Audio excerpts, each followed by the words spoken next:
बहुत सुंदर सी चर्चा आचार्य कुंदकुंद स्वामी समय सार ग्रंथ के अंदर कह रहे हैं। हाथ जोड़े एक बार मंगलाचरण उसका करेंगे। बंदित्व सभ्य सिद्धे धूम अचल मणो बमम गयम पत्ते बोक्षामी समय पाहोड़ मिणमो सो केवली भड़ियम। केवली भगवान ने जो बात कही है वो बात यहाँ आज श्लोक नंबर 7 में कुंदकुंद स्वामी महाराज कह रहे हैं। व्यवहारेण्यो वदीयसी इति नाणस्य चरित्र दंशनम नाणम नावी नाणम न चरित्रम ना दंशनम जाणगो शुद्धो। आचार्य कह रहे हैं व्यवहारेणो वदीयस्यदि नाणस्य चरित्र दंशनम नाणम नावी नाणम ना चरित्रम ना दंशनम जाणगो शुद्धो। ये गाथा की बात है। अब यह आपके जीवन में कैसे उतरे, कैसे समझ में आए, वो हमें समझना है। आचार्य यह कह रहे व्यवहारेण, दो चीजें हम सब लोग समझे, एक व्यवहार और एक निश्चय। व्यवहार जो है वो मार्ग है और निश्चय जो है वो मंजिल है। व्यवहार जो है वो हम लोग जी रहे हैं और निश्चय जो है वो स्वतः अपने आप जी रहा है, घट रहा है, अपने जीवन में समझ में आ रहा है। तो व्यवहार से आचार्य यहां कह रहे हैं ज्ञान, दर्शन और चारित्र ये हमारे हैं। लेकिन निश्चय से आचार्य कह रहे हैं दर्शन जाणगो शुद्धो। शुद्ध से न ज्ञान हमारा है, न दर्शन हमारा है और न चारित्र हमारा है। अब आप विचार करके रखना, व्यवहार कथन आचार्य कहते हैं कि ये वस्तु तुम्हारी है। पहले जब गाथा नंबर 2 में कहा था स्व समय और पर समय, जो ज्ञान दर्शन चारित्र है वो स्व समय है और जो पुद्गल है वो पर समय है। लेकिन आज कह रहे वो ज्ञान दर्शन चारित्र भी तुम्हारा नहीं है और ऐसा तुम मान रहे हो, ये तुम्हारा व्यवहार कथन। हम सब लोग जो जीवन जी रहे हैं ये व्यवहार का जीवन जी रहे हैं। हमें मालूम है कि व्यवहार के जीवन से ही हमें निश्चय की ओर जाना है, लेकिन निश्चय का लक्ष्य तो बना के रखें। जब तक निश्चय का लक्ष्य नहीं बनाएंगे तब तक व्यवहार का जीवन हमें व्यवहार में ही लगा के रखेगा। ये उदाहरण मैं कई बार पहले भी बोल चुका हूं। हमें बंबई जाने का लक्ष्य बनाया है तो बंबई का लक्ष्य बना लो, बीच के स्टेशन तो सारे तुम्हें मिलने वाले। आप विचार करके रखना, हमने अगर जीवन में 11 मंजिल पर जाने का अगर मन में विचार किया तो पहली से लेकर 8वीं 9वीं 10वीं मंजिल तो आपको मिलने ही वाली है। तो सब हमारा ये मानव धर्म जो है, सबसे पहले मानव धर्म का हम ये धर्म समझ लें कि हमारा लक्ष्य है मोक्ष जाना, शुद्ध आत्मा को प्राप्त करना। एक आचार्य कहते हैं प्राप्त करना और वही आचार आगे चल के कह देते कि शुद्ध आत्मा तो प्राप्त है ही तुम्हें, अब उसे क्या प्राप्त करना। जो लोग घर में बैठे हैं उन्हें क्या कहना, मेरे घर में आओ। जो लोग घर में नहीं है उनसे कहा जाता कि घर में आओ, लेकिन हमें उसकी जानकारी नहीं। तो आचार्य यहां कहने का प्रयास कर रहे हैं, एक बार जानकारी लेने का प्रयास करो, एक बार वो चर्चा में लेकर आ जाओ। चर्चा ही तुम्हारे जीवन में अर्चा का विषय बनता चला जाएगा। तो हम सबसे पहले अपने आप को ज्ञानी समझें, क्योंकि हमारे पास ज्ञान है।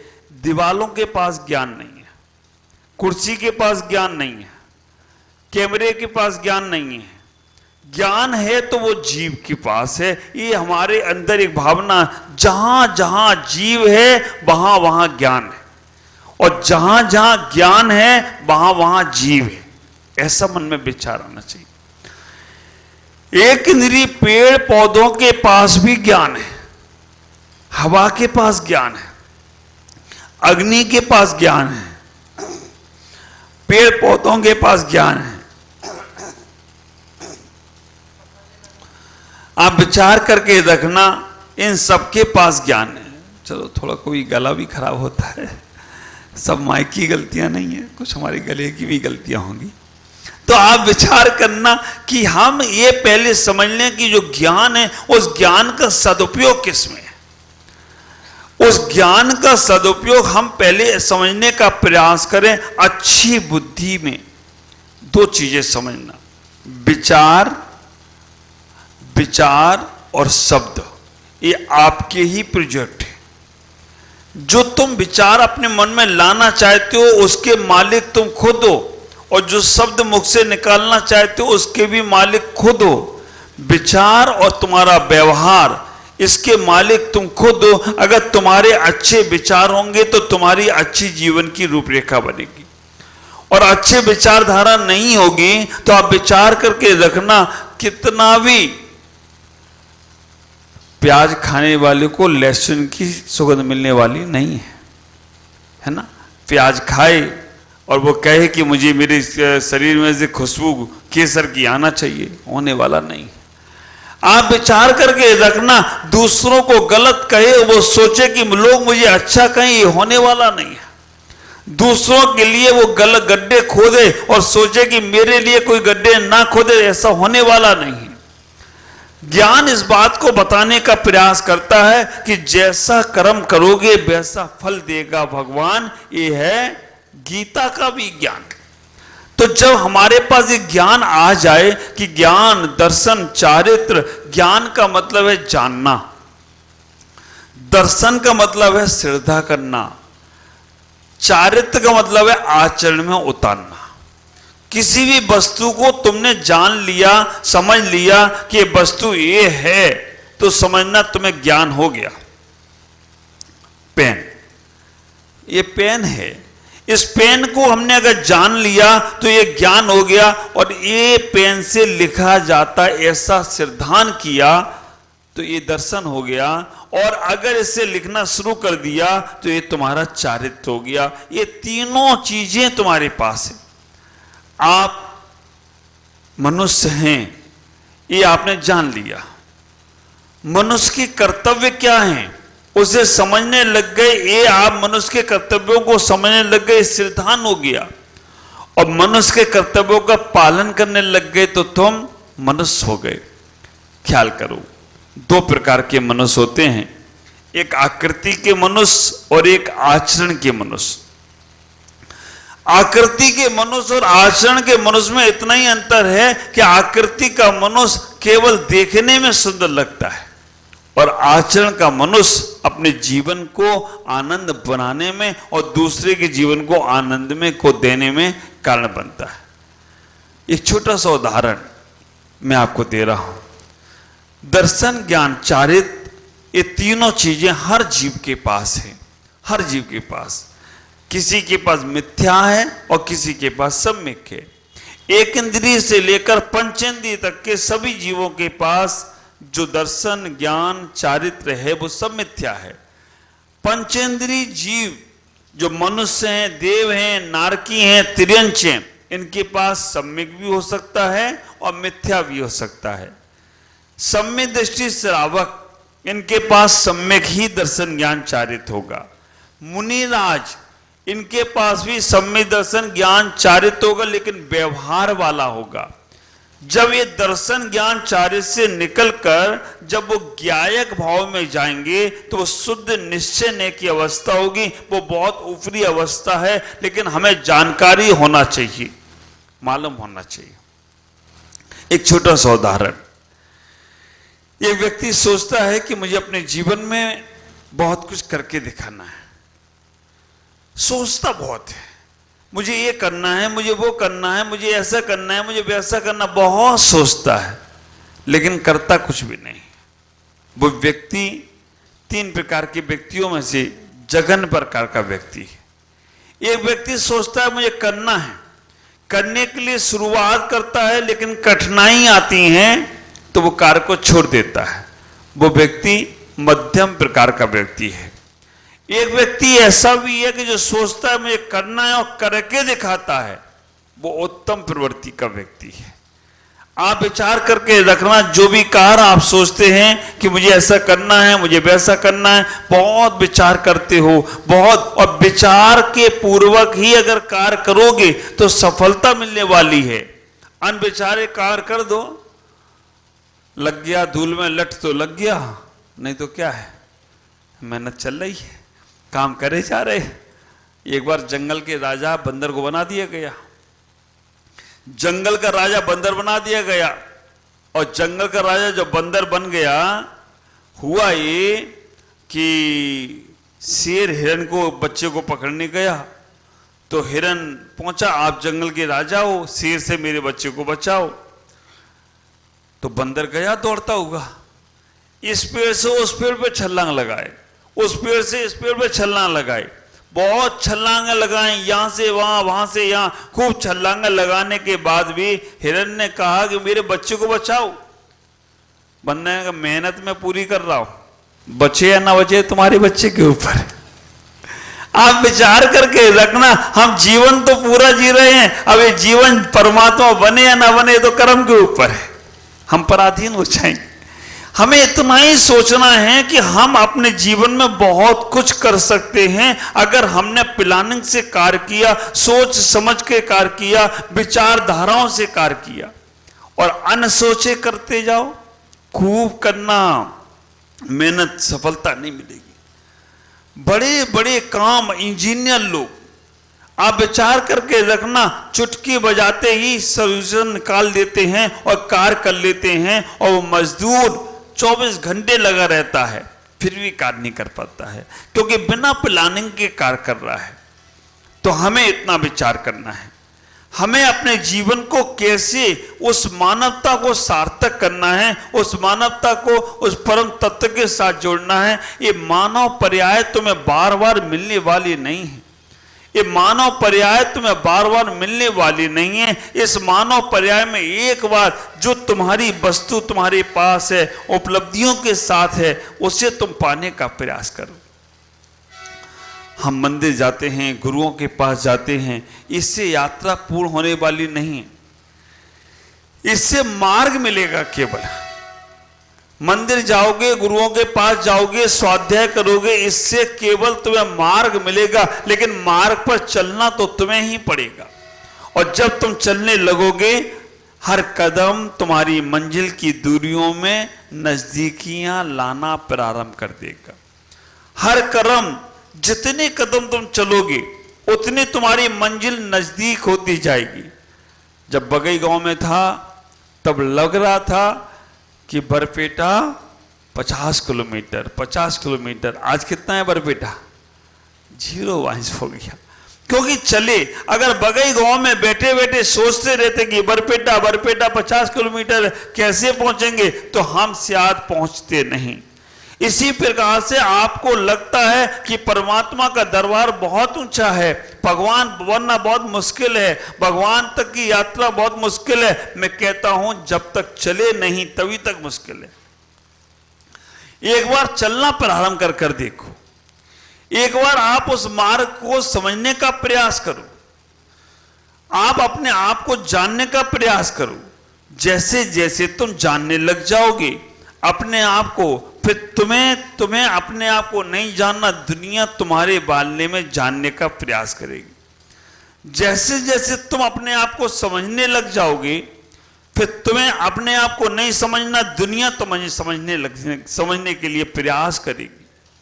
हम इतना ही विचार करें। आचार्य यहां कह रहे हैं कि आप अपने जीवन में उस व्यवहार के धर्म को तो पालन करो, व्यवहार के धर्म को तो जानने का प्रयास करो, लेकिन व्यवहार के धर्म से साथ साथ एक बार निश्चय के धर्म को भी जानने का प्रयास करो, क्योंकि वो विभूति, वो अनुभूति तुम्हारी है और तुम्हारे पास ही रहने वाली है। लेकिन उधर हम जब तक ख्याल नहीं करेंगे तब तक कैसे काम होगा? ख्याल करना। दर्शन ज्ञान चारित्र भी भेद है व्यवहार का, शुद्ध निश्चय न से वह जीवन है निस्सार का। दर्शन नहीं, ज्ञान नहीं, चारित्र नहीं, ये भाव मेरे रहें, तीनों को एक में समाहित ज्ञायक भाव मेरे रहें। तो विचार करना, दर्शन, ज्ञान, चारित्र तीनों को समाहित कर दिया ज्ञायक भाव में। अग्नि एक ही है, अग्नि एक है, लेकिन अग्नि के काम 3 हैं। कौन कौन से 3 काम हैं? अग्नि पकाती भी है, अग्नि जलाती भी है और अग्नि प्रकाशित भी करती है। दीप जले तो क्या होता है? प्रकाश कर रही है। भोजन को क्या करते हैं? पकाते हैं और फालतू की चीजों को जलाते हैं।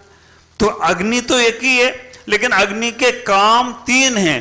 क्या क्या काम हो गया? पकाना, जलाना और प्रकाश करना। ऐसी आत्मा तो एक ही है और वो आत्मा ज्ञायक रूप में ही है, लेकिन उसके काम कौन कौन से हैं?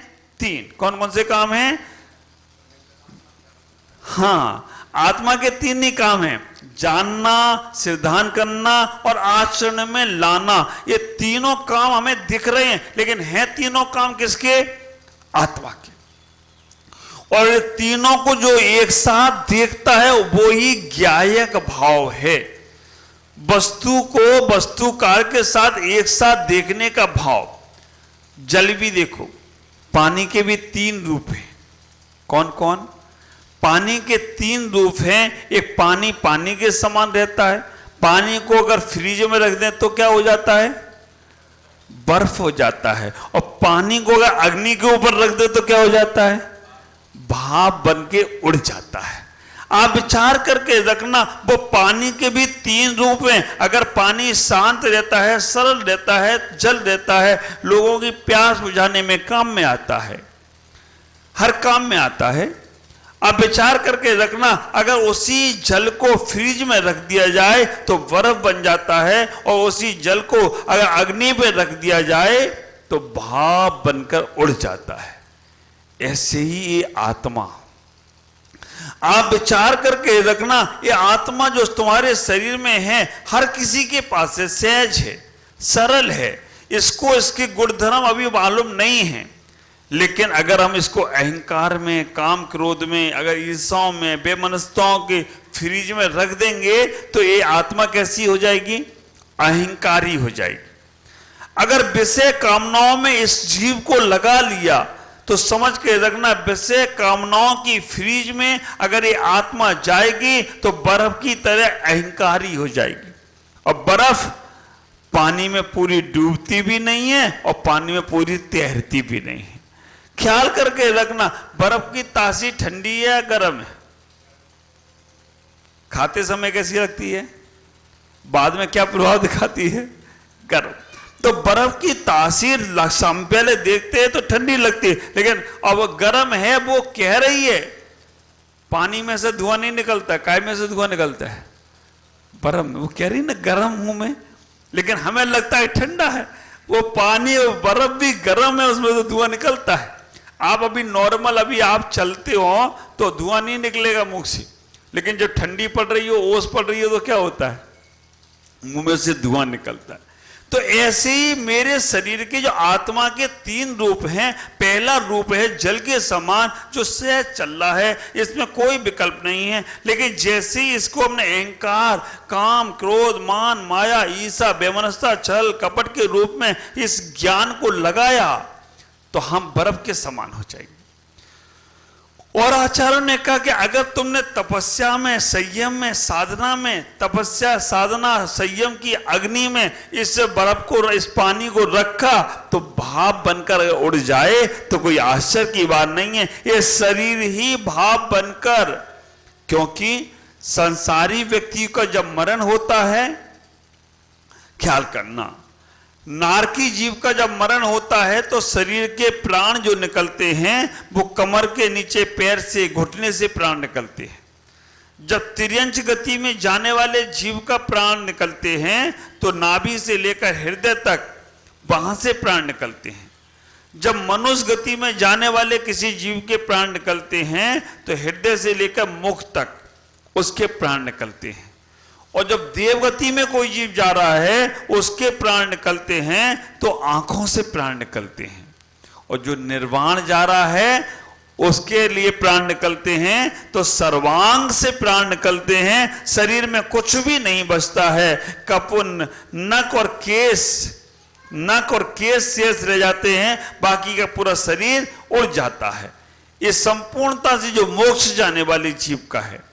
अब आपके मन में आ रहा होगा, महाराज ये प्राण निकलते हैं और यहां से निकलते हैं, जानेंगे कैसे? आप तो सुलझाने की वजह उलझा दिए मेरे को। अब हम यही देखते रहेंगे प्राण कहां से निकले, ये मरा कहां से है आदमी? देखो वैज्ञानिक भी बोलते इस बात को, साइंस भी कहता है कि जिस स्थान से प्राण निकलते हैं वो स्थान गर्म हो जाता है। हम नब्ज देखते हैं, पैर में भी हमारे नसें हैं, वहां से भी डॉक्टर आपके इलाज को देखते हैं। पैर के पास, घुटने के पास, कमर के पास, आस्तियों के पास, और यहाँ पर भी हाथ में, यहाँ पर तो सभी लोग देखते हैं। आप विचार करना, गर्दन पे भी एक है ना, आप माथे के पास यहाँ पे भी नस है, वो भी आपकी ये जो छपक राग को हम लोग समाधि कराते हैं उस समय की व्यवस्था है। तो कहने का मतलब है ये हमारा जो मानव धर्म का शरीर मिला है, दर्शन ज्ञान चारित्र के साथ साथ हम अपने ज्ञायक स्वभाव को पाना चाहते हैं। तो ज्ञायक स्वभाव को पाने के लिए हमें अपने आप को व्यवस्थित करना पड़ेगा, और अगर अभी हमने व्यवस्थित नहीं किया तो फिर हमें बार बार इस संसार में ही जन्म लेना पड़ेगा। आचार्य यहां पर इतना ही कहने का प्रयास कर रहे हैं कि आप अपने जीवन को उस आनंद के साथ जीने का प्रयास करें। तुम्हारा केवल ज्ञायक भाव है, जानना देखना ये भी व्यवहार की क्रिया है। जानने देखने से भी तुम्हारा संसार ही बढ़ने वाला है। कितनी प्यारी बात बोल दी आचार्यों ने यहाँ पर कि आप व्यवहारने से दर्शन ज्ञान चारित्र अपने मानो, लेकिन निश्चय से दर्शन ज्ञान चारित्र भी तुम्हारे नहीं है, केवल ज्ञायक स्वभाव है।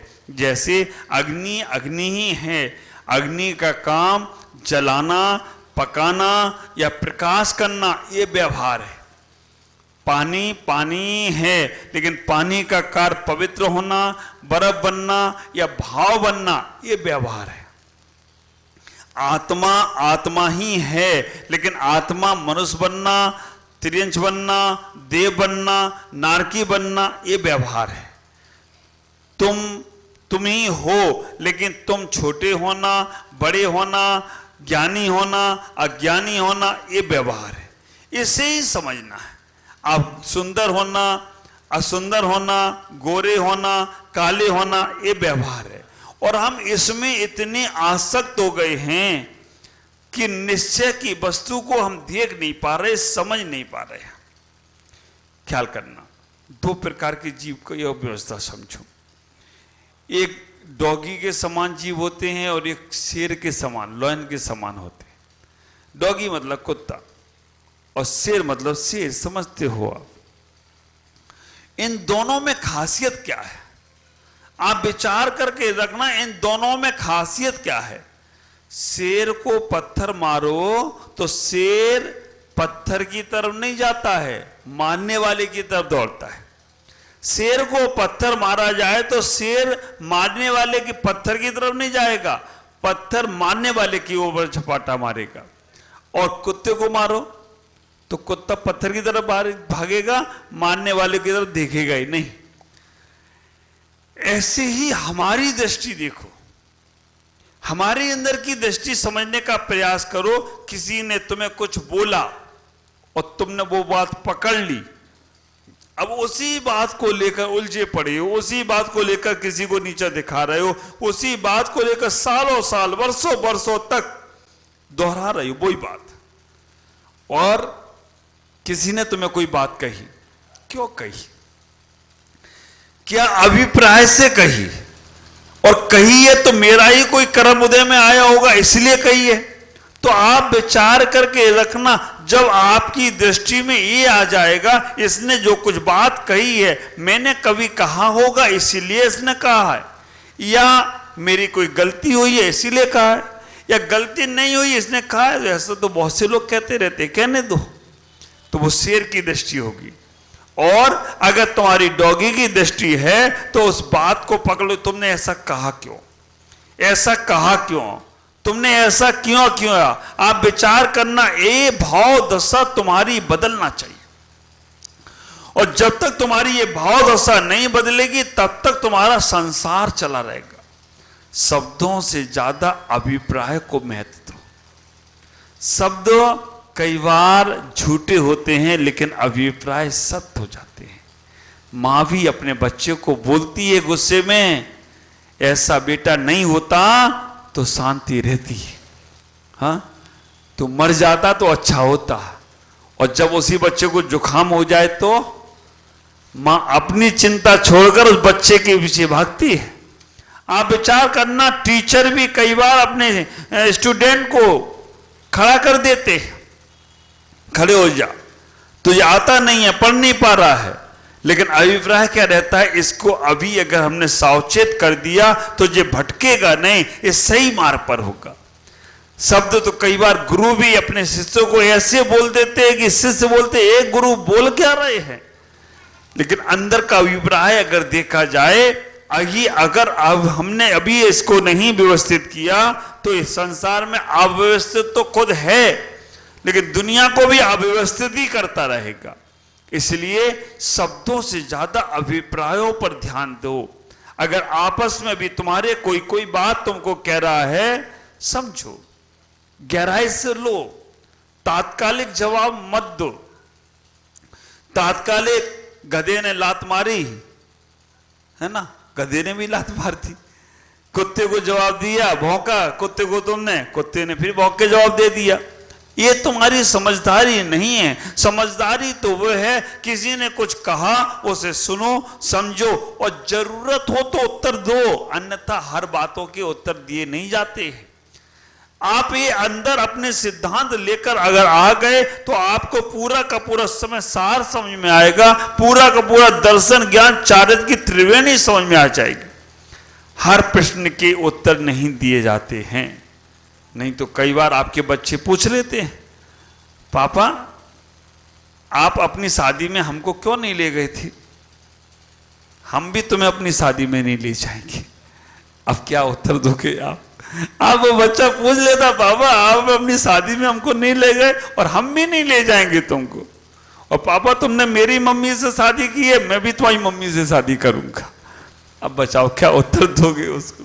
अब बच्चों की बुद्धि बच्चों जैसी है, ये हमारी समझ में आ गई ना, इसलिए हम कहेंगे हाँ बेटा ठीक है, हमें नहीं ले जाना बारात में और तुम भी मेरी मम्मी से शादी कर लेना। लेकिन अंदर क्या चल रहा है, ये बच्चा है।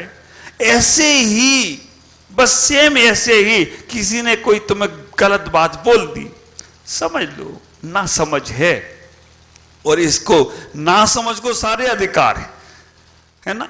ना समझ कुछ भी बोल सकता है, और बोलेगा तो वो भी अपने उस समझ से उसको समझा के हटाना है, और अपन ने उसकी ना समझ वालों की बातों को हाँ, समझदार भी कभी कभी बोलते हैं। कभी कभी समझदार व्यक्ति भी कोई ऐसी बातें बोल देते हैं कि जो हमें चुभ जाती हैं। हम वहां इतना ही समझ लें, ये इसने नहीं कहा, ये कोई कर्म के उदय है मेरे। और आप विचार करके रखना, समझदार व्यक्ति कर्म की फिलॉसफी समझता है, इसलिए वो कभी उलझता नहीं।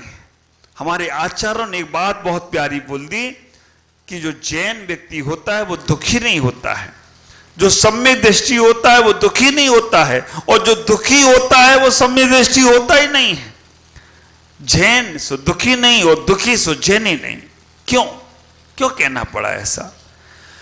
इसलिए कहना पड़ा क्योंकि जैन को फिलॉसफी मालूम है कि कर्म सिद्धांत हमारा सबसे बड़ा है। ये कर्म सिद्धांत ने भगवान को भी नहीं छोड़ा। हम लोगों की तो औकात क्या है, भगवान पारसनाथ को भी 10 भव तक कर्म काटने में लग गए। अगर कोई हमसे कोई बात अच्छी भी कह रहा है या बुरी भी कह रहा है, एक बात का ख्याल करना, अच्छा भी तुम्हारे लिए हो रहा है, ये तुम्हारा ही अच्छा है इसलिए तुम्हारे लिए अच्छा हो रहा है। तुमने पुण्य कार्य किए होंगे, अच्छे काम किए होंगे, इसलिए अच्छा हो रहा है। और जब तुम्हारे साथ गलत हो रहा है तो ये भी तुम्हारा ही है। स्वयं कृतम कर्म इदात्मना परा। आप विचार करना, स्वयं के किए गए कर्म का ही फल मिल रहा है। ना समझ की बातें ना समझ में टालो। समझदार की व्यक्ति कर्म से समझ टालने का प्रयास करो, उसे विचार करना। आचार्य यहां पर अपनी उन बातों के माध्यम से आपको व्यवस्थित कर रहे हैं, क्योंकि मनुष्य पर्याय में ही तुम अपने कर्मों को काट सकते हो। मनुष्य पर्याय से निकलकर देवताओं की पर्याय में सुविधाएं तो बहुत हैं। देवताओं की पर्याय में सुविधाएं इतनी हैं कि आप मन में विचार करो, आपके कंठ में अमृत झलक जाएगा, खाना पीना चाहिए नहीं। आपके स्वागत में, सम्मान में देवियां वहां खड़ी हैं। देवियों के सम्मान में कोई देव नहीं है, लेकिन देवों के सम्मान के लिए देवियां खड़ी हैं और वो स्नान कराती हैं, वस्त्र पहनाती हैं, भगवान के पंच कल्याणक में लेकर जाती हैं, जिन दर्शन को जाती हैं। लेकिन कर्म काटने के लिए ये मनुष्य पर्याय में ही आना पड़ेगा। भले ही स्वर्ग से, सर्वार्थ सिद्धि से सिद्धालय नजदीक पड़ता है, लेकिन फिर भी हमें यहीं आना पड़ता है। विचार करना, वहां से हम नहीं जा सकते। तो ये मनुष्य पर्याय की सार्थकता समझो। मनुष्य पर्याय को सार्थक समझकर अपने जीवन में आकृति के मनुष्य नहीं, आचरणवान मनुष्य बनो। और मानव तो मेरे हिसाब से वही हो सकता है जिसके अंदर दिल धड़कता हो, जिसके अंदर हर किसी के प्रति प्रेम का भाव हो, एक इंद्रिय से लेकर पंचेंद्रिय तक के जीवों के लिए जिसके मन में, दिल में दया का भाव हो, वही मानव हो सकता है। और जो कठोर हो जाए तो वो तो पत्थर की तरह हो जाता है। आचार्य यहाँ पर इतना ही कह रहे हैं कि जो तुम्हारे अंदर ये भाव दशा है, विचार करना, आपके अंदर जो भाव दशा है, उस भाव दशा को समझकर हम अपने जीवन में, अब आचार्य यहाँ दोनों बातें कह दी। पहले कह दिया ज्ञान दर्शन चारित्र तुम्हारा है, अब कह रहे कि नहीं है। पहले तो कहा ये पेन तुम्हारा है, कह रहे पेन भी तुम्हारा नहीं है।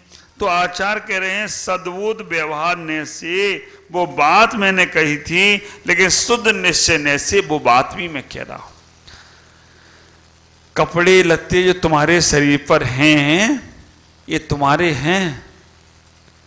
कहोगे तो ये हमारे ही हैं महाराज, तभी तो हमने पहने हैं। हाँ, कपड़े लत्ते जो तुम्हारे शरीर पर हैं, तुम कहोगे हमारे हैं महाराज, तभी तो हमने पहने हैं।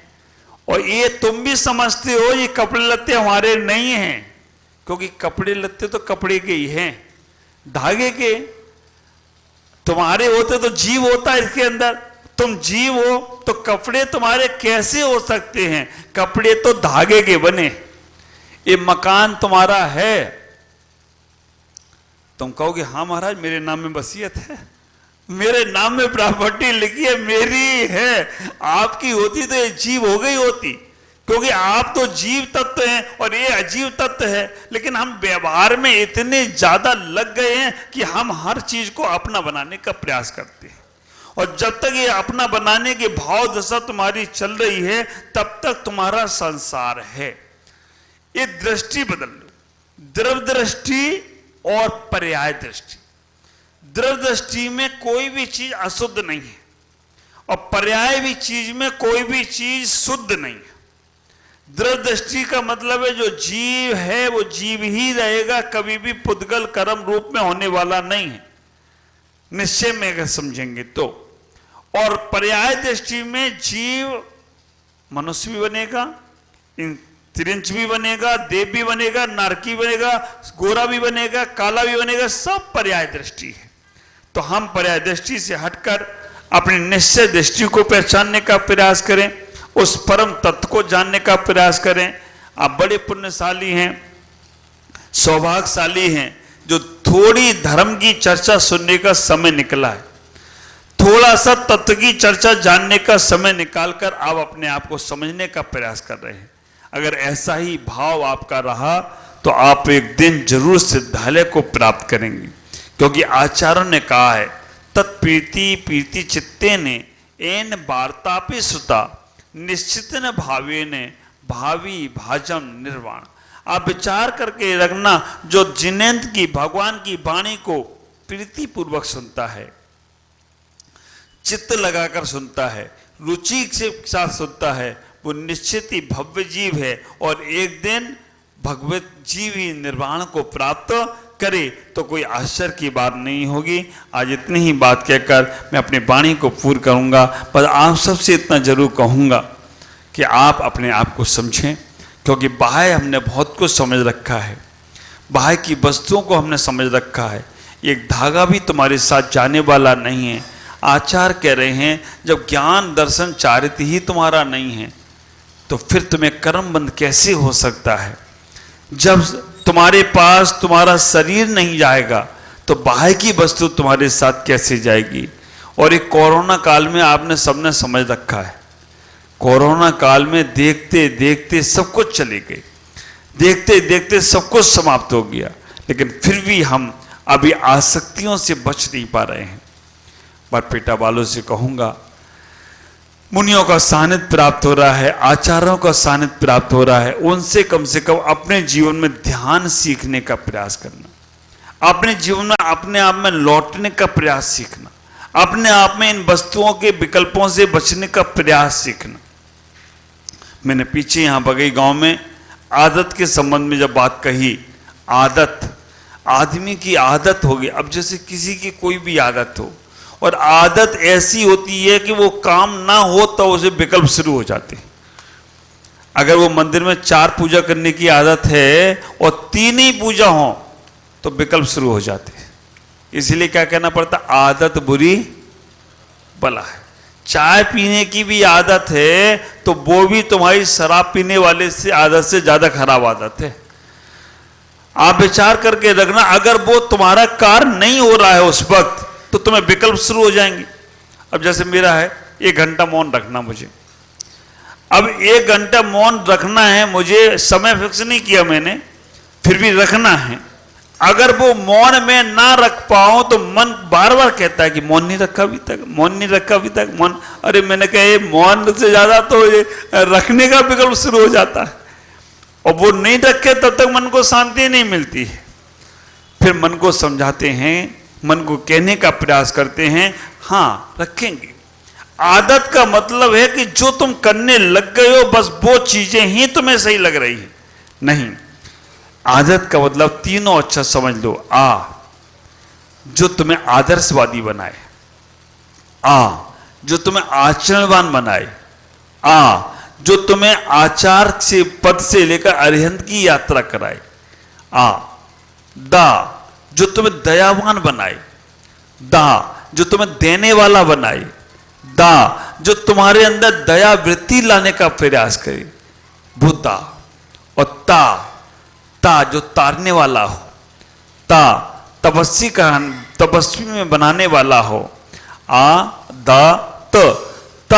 जो तुम्हें तपस्वी बनाए, जो तुम्हें तारने का प्रयास करे, वो ही तुम्हारी आदत सही आदत हो सकती है। इसलिए आदतों को बदलो, आचरणवान बनो, दयावान बनो और तपस्यावान बनो, तब तुम्हारी आदत तुम्हें परमात्मा तक ले जाने का प्रयास करेगी। अन्यथा संसार में ही बने रहोगे और जिन आदतों से विकल्प हो रहे हैं उन आदतों से अपने आप को बचाकर, अपने आप को समझकर उस परम तत्व को पाएं। आज इतना ही, कि आपका जीवन मंगल में हो। आप ज्ञान दर्शन चारित्र के साथ साथ व्यवहार की क्रिया के साथ साथ निश्चय की क्रिया में जाएं, आत्म तत्व की क्रिया में जाएं और थोड़ा सा भी अपना ध्यान ये लगाने का प्रयास करें कि जो जान रहा हूँ, जो देख रहा हूँ, जो अनुभव कर रहा हूँ, ये सब व्यवहार है और जो इन सब से परे है वो निश्चय है। वहाँ ना देखना है, ना जानना है, ना अनुभव करना है। वहाँ तक हम कैसे पहुँचें? अगर आज जानकारी प्राप्त कर ली तो कल उसकी अनुभूति भी प्राप्त होगी। ओम नमः जय गुरुदेव। जा वाणी